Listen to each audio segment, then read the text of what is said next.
વંથલીના આખાથી Khokharda 10 kilometre અતિ બિસ્માર રસ્તો repair કરવાની માંગ ઉઠી છે।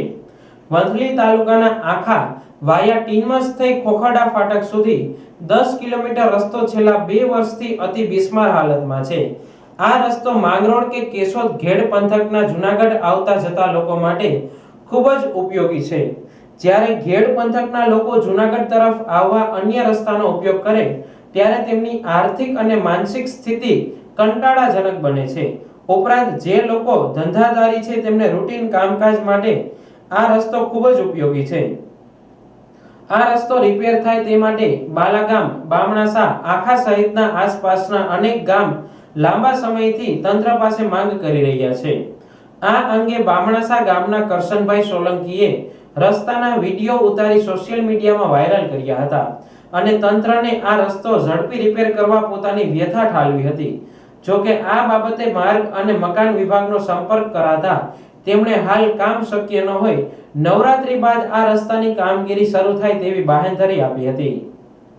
હું કરશન સોલંકી, આમ આદમી પાર્ટી પ્રમુખ કેશોદ, આજ રોજ આખાથી લઈ અને ખોખરડા ફાટક સુધી જે બિસ્માર રસ્તાની મુલાકાત લેતા ગ્રામજનોના ફોનમાં મારો સંપર્ક કરતા મેં સ્થળ ઉપર મુલાકાત લેતા અતિ બિસ્માર અને ગંભીર રસ્તાની આ તંત્રને નોંધ લેવાની જરૂર છે। વારંવાર રજૂઆતો 2 વર્ષ થયા આના પરિસ્થિતિ તો તંત્ર કેના પાપે આ કામ નથી કરતું, કયા કારણે નથી થતું એ નથી સમજાતું। આજે ઘેડની અંદર ઝાઝા ગામડા આ રસ્તાની અંદર સંકળાયેલા છે।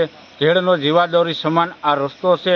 આ રસ્તો ન બને ત્યાં સુધી લાખો રૂપિયા ટોલ ટેક્સ અને લાખો રૂપિયાનું પેટ્રોલ આ અમારા ઘેડ વિસ્તારના તમામ ખેડૂતોને ચૂકવવું પડે।